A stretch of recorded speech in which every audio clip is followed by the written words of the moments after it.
No worries. Okay.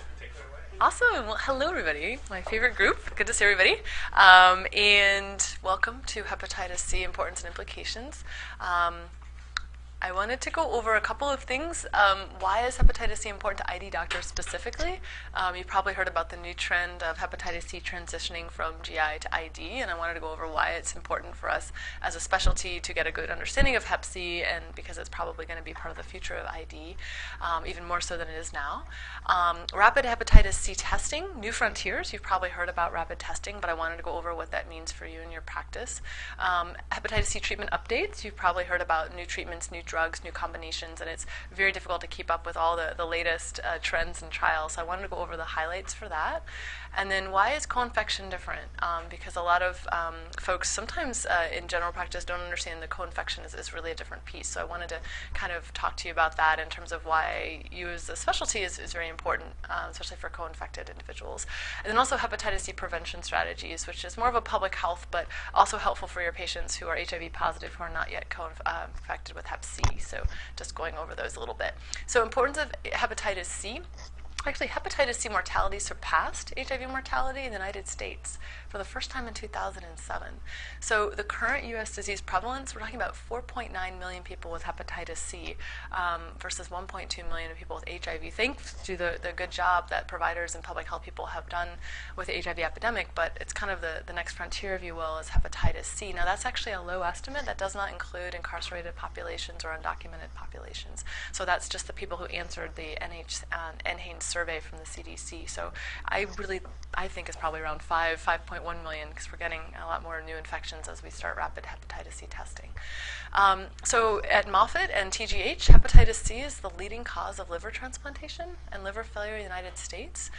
Some of that has alcohol as well, and that causes I'd say comorbidities, but it's important to know. And then hepatocellular carcinoma incidence, it's very 3 in 100,000 persons and rising. Florida, I think, is number 4 in hepatocellular carcinoma incidence. So important to know. And also important to know for transplantation. You'll be seeing trends to treat people for hepatitis C before transplantation as well, because as you can imagine, once you transplant somebody, the hepatitis C can still persist and actually can cause new disease in the new transplanted liver. We're seeing that as well.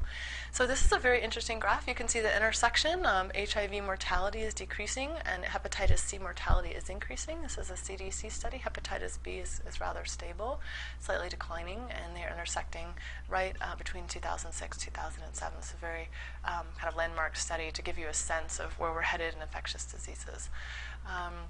Importance of hepatitis C. So we know that they're transmitted together epidemiologically. So usually IV drug use, certainly tainted blood supply, and of course blood-borne infection and sexual transmission. But as we know, the co-infection leads accelerated hepatic fibrosis, and we're talking a 6.7-fold increase relative risk of liver-related death. This was the DAAD study that you might have heard about. So this is pretty significant. It's just not a 1 or 2 times. It's almost a 7-fold increase. So that's why in clinics and in our HIV care, we're so careful about our co-infected individuals. And hepatitis C HIV co-infection varies. So you have about 10% in the MSM population nationally to about 80% in injection drug users. And about 30% of all people living with HIV and AIDS are co-infected in the United States. And incarcerated populations, especially in the LA County jails, almost 80% prevalence of hepatitis C. So we're really talking about pockets of populations have very high prevalence. So this is a very interesting study because I think we're traditionally taught that hepatitis C has kind of a modal distribution, right? So you have your baby boomer generation, you have, infected people, and then a lot of people will say, oh no, you don't have to worry about hepatitis C, it's going to be this big flurry of activity and it's going to go off and go away and we'll treat it and it's not a problem. But what we're noticing is a bimodal distribution. So you'll see this age range here. And what you'll notice is that we have younger populations being affected. I think the ones very to the left are perinatally transmitted, but pretty much it's bimodal. And what you're seeing there is young infections. And anybody want to gather a guess why we've had this bimodal distribution, why we have more young people infected?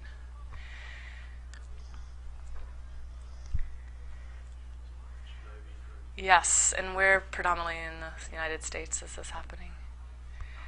Up north, yes. So apparently the heroin belt, if you will. So I didn't know this until I got into infectious disease up in Connecticut, but apparently there are belts of addictions that coincide with HIV, right? So a lot of, unfortunately, heroin use in the Northeast area, and yes, it's young IVDU. Actually, a lot of Caucasian populations will be using IVDU and heterosexual partners. So that's, unfortunately, part of the new wave of hepatitis C. So we had a rapid hepatitis C outreaching program. We did rapid hepatitis C testing, and we actually found young women, young men, 18, 19, 20, with acute hep C infections from IV drug use. It's very sad, very preventable, obviously, but that's what we're seeing is the trend. Hopefully, in the Southeast, obviously, we don't have less IV drug use, but we also have methamphetamine, we have crack cocaine. There have been transmissions with bloodborne diseases with pipe sharing and all this, not to get into too many graphic details, but just to know about your population and how diseases can spread. US HCV testing guidelines, you're probably familiar with this. Born between 1945 and 1965, right? That's your baby boomer population. After World War II, people came home and had a lot of babies, so that's the generation. Infected with HIV, certainly. Ever injection drug user?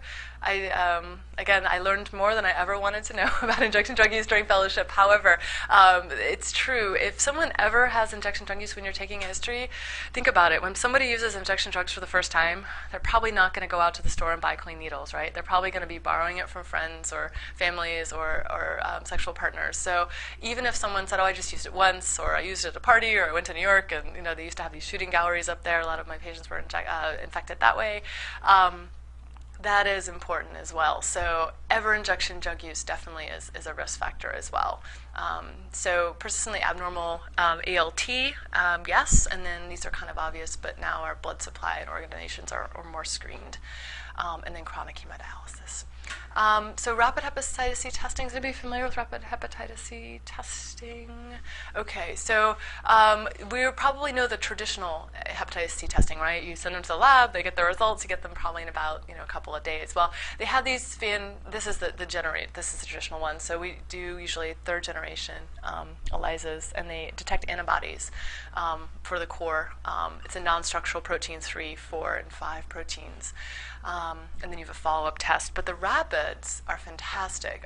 Just so you know, if you're asked on call, infants of hepatitis C mothers, you screen at 18 months of age to confirm no maternal antibodies are present. But there's no other prevention that I know of in terms of intraprotum antiretrovirals antivirals that is given. But I wanted to go over rapid testing. So talking about rapid testing, just to give a background, this is how the rapid testing works. You'll see the hepatitis C virus here. You have the envelope, the core, right? C is for core, E1, E2, that's your envelope, and then your non-structural proteins. And basically how it works is this is a kind of a better diagram of kind of how they look in terms of the protein structure. But so what you're doing is you're basically going against your non-structural proteins here, and thus the rapid hepatitis C testing. And it's a 20-minute finger stick test. It's excellent sensitivity and specificity, almost greater than 99%. It's done very, very well in the field. We did a trial, and it was very, very good. We've had 100% correlation between rapid testing and serological confirmation. We have not had any false positives or false negatives, for that matter. And it can be used very well with outpatient clinics or private practice, whatever you want to do. So I wanted to go over a couple of terms and hepatitis C treatment. Anybody familiar with rapid virological response? What that means? Okay. Yeah, so it's actually 4 weeks. That's an early EVR. We'll get to that. But right, so it's about 4 weeks undetectable. Now, extended is this is when it's undetectable at week 4 and then 12. But I think it's an early. Yeah, I think it's actually what you're talking about, Nancy. I know what you're talking about, but I thought it was an early, but I thought it was that. But at least they're saying here week 12. But I know what you're saying about the 2 weeks. But I think the rapid virological response is 4 weeks. Sustained virological response, though, is 6 months after stopping treatment. So that's also important to know. And I think that's after any of your algorithms are completed. Treatment naive, right? No one who's received treatment. Prior relapsers. So patients who've had an undetectable viral load at the end of a prior attempt at treatment, and they did not achieve an SVR. So we have some of those in clinic, right? Someone who's been treated before, they relapsed, and they didn't do well.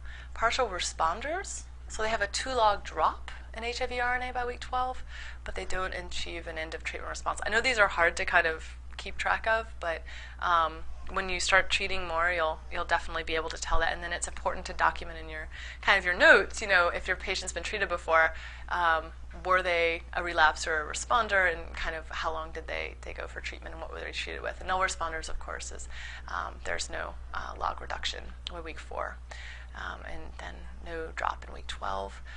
New treatments, hepatitis C. I wanted to go over this a little bit. I know you guys are already familiar with ribavirin and interferon, but I just wanted to confirm ribavirin, remember, inhibits replication of viral RNA and DNA, and we use that for adenovirus, right? So it's kind of a broad antiviral. Interferon binds to a specific receptor on the cell, right? And it interferes, that's why it's called interferon, with cellular growth and alters cell surface antigen expression. So this is a timeline, and I want to give credit to the CCO. I think I emailed that to you guys. It's fabulous resource. The clinical care options, they take experts from all over the country, and this is a modified slide. Unfortunately, the source got cut off, but it's from the CCO update.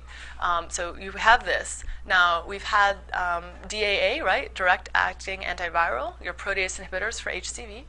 And then in 2010, we saw suppression of hepatitis C with the combination. Remember the big thing with telaprevir and boceprevir? And so now we're having without interferon, right? So anybody know what genotypes we can cure without interferon? Yes, 2, 3, and 4, right? 1 still needs interferon, but yes, it's still exactly. And then this is the big news, Simeprevir and Sofosbuvir. So Simeprevir is like telaprevir and boceprevir in terms of the NS3 protein, and the Sofosbuvir is the NS5 protein. So it's very exciting. And basically, other meds are coming down. And this is, as I say, the holy grail of Hep C treatment, right, is having interferon direct-acting antiviral combinations, especially for genotype 1, right? Anybody know that, of course, the most common genotype in the United States is genotype 1. Genotype 1, yeah. Genotype 1A and 1B. Mostly through injection drug use. Different parts of the world will have other kinds of genotypes, like China has genotype 9 and 6, and it's actually pretty amazing. You can see mixtures of genotypes as people migrate and how social structures evolve. But in the United States, it's genotype 1. So just to go over a little bit, hepatitis C structure. So you have your NAS3, 4A serine protease inhibitors. So you remember telaprevir, boceprevir, Simeprevir, Simeprevir. And you see, it's kind of self-explanatory. It's kind of like HIV in a way, except you remember HIV intercalculates into the DNA structure. Sorry, the reverse, but also the cell DNA. And my understanding is that hepatitis C, it can be actually cleared from the body, right? It doesn't intercalculate into the actual the DNA replication structure. You can actually be eradicated once the cell dies. You can actually have a functional cure of hepatitis C. NS3-5B polymerase inhibitor is Sofosbuvir, and that's the broad-acting one, right? So the way you remember that, the Sofosbuvir, you can treat multiple genotypes because the NS3, 4A ones are pretty much only genotype 1, but Sofosbuvir has it's a broader action, so you can treat, my understanding is all 4 genotypes with Sofosbuvir, so that's exciting. And new drugs in the pipeline are there. So anyway, going through this again, I wanted to show you. So your direct antivirals are there. Your Sofosbuvir is a broader acting, right, NS5B, and then other drugs are in the pipeline for that. So kind of remember how you have your HIV genotype and where it goes. That's kind of, I guess, the model for Hep C, right? You have your genotype, and then those are where they work. So this is a CCO slide. I wanted to go over this because I wanted to introduce the concept. If you haven't heard about it already, the Q80K. Everybody heard about that? So you remember the IL-28? Anybody remember what the IL-28 was for? It was a genotype, and right, CC, TT, TC. Anybody remember what the TT meant for the IL-28? Right, so T is for terrible. So if it's double T, it's terrible. If it's C, I say it's cool, right? So you can have a good sense of treatment, right? So exactly. So this is kind of the second most important genotype to look for, and this basically says, are you going to have a successful outcome with Simeprevir, right? And so you see when you have without the Q80K mutation, you have an 84% response versus a 58% response chance of SVR at the end of treatment. So something to consider. I don't know if insurance will cover it, but something to consider, the Q80K. And you can see how it works in cirrhosis and not cirrhosis, obviously better in people who are not cirrhotic. So this is another one, again, not to overwhelm you, but basically just to say how is Sofosbuvir doing in treatment-naive patients. And these are genotypes 1, 4, 5, and 6. The reason I wanted to show you this is because it does extremely well, Sofosbuvir, in genotype 1 and genotype 4, right? So obviously a little better in genotype 4, 96% versus genotype 1, but still amazing. I mean, to have one drug that is effective in both genotypes is very, very good. And also in cirrhotic patients. I mean, look at that. It's 80% in cirrhotic patients. So this is very, very exciting. And this is also Sofosbuvir genotype 2. And you can see, again, cirrhotics and non-cirrhotics, it's very, very good. So no cirrhosis, 98%, and cirrhosis, 91%. And that's treatment naive, but treatment experience, look at that, you can get a 96%, right, chance of SVR if you don't have cirrhosis, but your treatment experience. So your folks who are co-infected still probably have a really good chance. Remember, it's a shorter duration of therapy with Sofosbuvir, so this is very, very exciting. I wanted to show you about null responders. So these are the people who didn't, these are probably your folks who did PEG-RIBA a couple years ago. They didn't do well. Again, very, very good. Remember the best fibrosis to treat? What is the most ideal fibrosis score to start treatment for Hep C? Well, 2 actually, yeah, 2. So 1 or 2 are very, very good. 2 is ideal. Sometimes when you go to these like national Hep C conferences, they'll throw out these case studies, and usually a lot of people will raise their hands and say, "We're going to wait for all orals for F1." But F2 definitely you want to start thinking about treating. What's the problem with F4? Anyone want to venture a guess? If someone's F3 or F4, especially F4, what is the problem if you start treatment right away?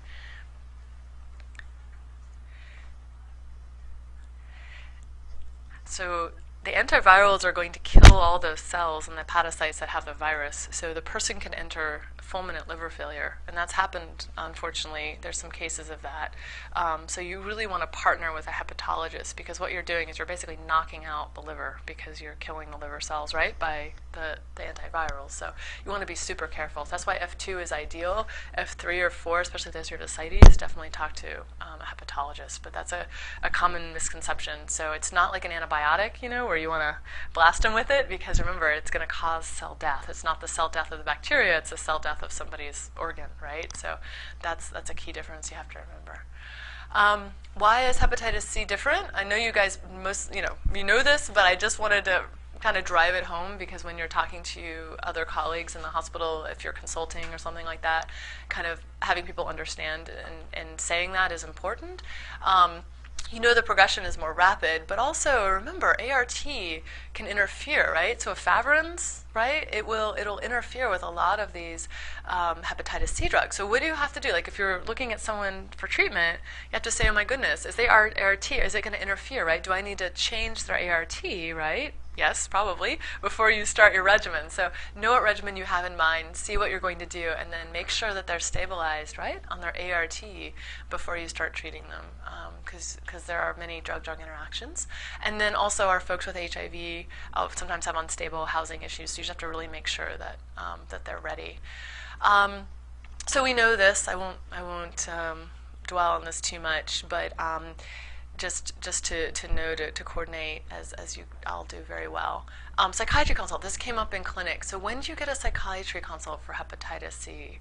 Is it routine? Is it standard of care? When do you guys think you absolutely have to have a psychiatry consult? So basically, Yeah, I mean, obviously prior psychotic episodes, certainly, but also if they're currently seen, but also if they have a history of suicidal ideation, even in the distant past, because the interferon, right, if you're using that, can predispose to psychosis and severe depression.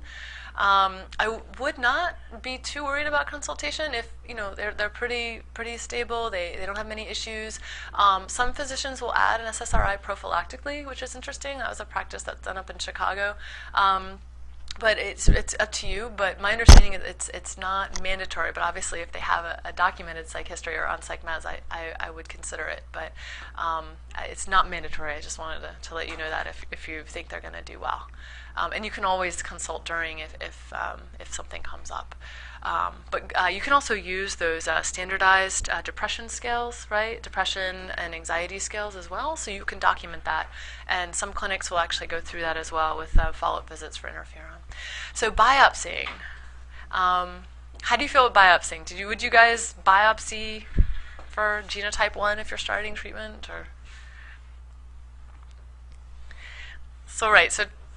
yeah, exactly. So technically, it was the gold standard, right? So you used to always have to biopsy, and we have to make sure, and we'll biopsy for genotype. But you're right. So the trend is going to non-invasive tests, right? So the laboratory tests we do, FibroScan, FibroSure, looking at maybe an ultrasound. Some institutions will have more biopsies than others. That also depends on their support for biopsies and who's available to do them. So it's really no biopsies generally needed for genotypes 2, 3, and 4. But this is assuming, right? You screen them for autoimmune diseases, et cetera, and that you don't have any concomitant liver disease. We'll get to that in a second. But definitely biopsy. I don't know. I still am a little bit conservative with genotype 1, especially if they've had a history of alcohol, but you don't have to, certainly. And a lot of people are not in this area, so that's absolutely fine. But I guess until you feel very, very comfortable with it, I would recommend erring on the side of a biopsy. It's pretty well done with, especially interventional radiology. It's a good process. If they've had a prior treatment failure, though, if they're co-infected, or especially if you've come out with a positive ANA or any immune component, or explained liver disease or ascites, I would definitely biopsy. Or if they had other problems in the liver before. And yes, FibroSure and FibroScan are definitely helpful, and non-invasive tests are becoming the standard of care. Have you heard of APRI or FIB4 scores? It's another non-invasive test. It's very easy. You basically just use their age, their PT, PTT, their platelets, and it comes up with a very helpful score in terms of maybe how fibrosed they are. When to involve hepatology? So we talked about that. You really have to get them involved if you're worried about cirrhosis. I would also get them involved if they have 3 infections with active Hep B, and make sure that you do your screening labs. Ceruloplasmin, of course, for Wilson's disease would be important. So just it was a question that came up in clinic. What screening labs do you do? These are the main ones, I would definitely get them. I think IL-28 is still helpful because we had a case that was triple 2 Ts, and that kind of explained why someone wouldn't do well, which helps you, right, in your planning, because maybe you're more assured that they're compliant, but they just have a very difficult genotype. So sometimes it's helpful to give the patient a concept, right, of how successful they'll be on the next treatment.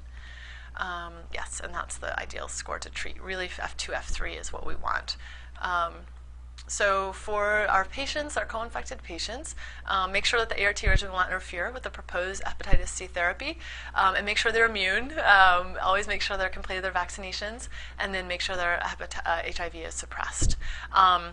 And just make doubly sure that they haven't started new alcohol or drug or herbal intakes. I'm sure this is common sense, but just to kind of keep that in a checklist. And a lot of clinics now will actually have checklists, which is very helpful as well.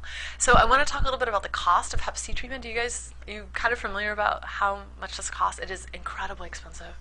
Gosh, $50,000 to $80,000, $100,000, depending on what combinations of drug you use.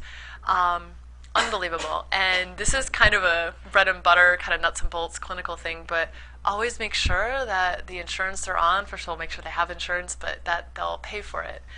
Some states are more generous than others, so Medicaid in Connecticut would actually pay for Hep C treatment. Here, I think it's a little more difficult, so you just have to really make sure that you don't give the patient a false sense that you're able to treat them and cure them of Hep C if it's going to be difficult. So just make sure that you kind of start the ball rolling, make sure that it's a possibility, and there are charity programs as well. and then obviously coordinate, which we do. And this is it. So if you need referrals, and thankfully our population in Florida is a little bit less IV drug use, but these are things that are used across the country that you should be aware of as an ID physician, because you'll probably get these questions in your practice. For people with like recalcitrant IV drug use, methadone and buprenorphine are very helpful. DACO here is fantastic in Florida. They work with people with ongoing addiction issues and high-risk behaviors, youth with high-risk behaviors, and there's a whole list of community partners, especially for youth who might be high risk for contracting hepatitis C as well. So those are kind of the public health things, and this is the end results. You can see for genotype 1, those are the traditional ones, Simeprevir with PEG-RIBA, 12 weeks, or you can do Sofosbuvir PEG-RIBA for 12 weeks, which is fantastic. Some people will go out to 24 weeks depending on how that goes, but ideally 12 weeks. Genotype 2, interferon sparing, right? Sofosbuvir plus ribavirin, and genotype 3 is also interferon sparing. Sofosbuvir with ribavirin, plus or minus PEG, but you could probably do it with ribavirin. So that's kind of a lecture. Any questions at all?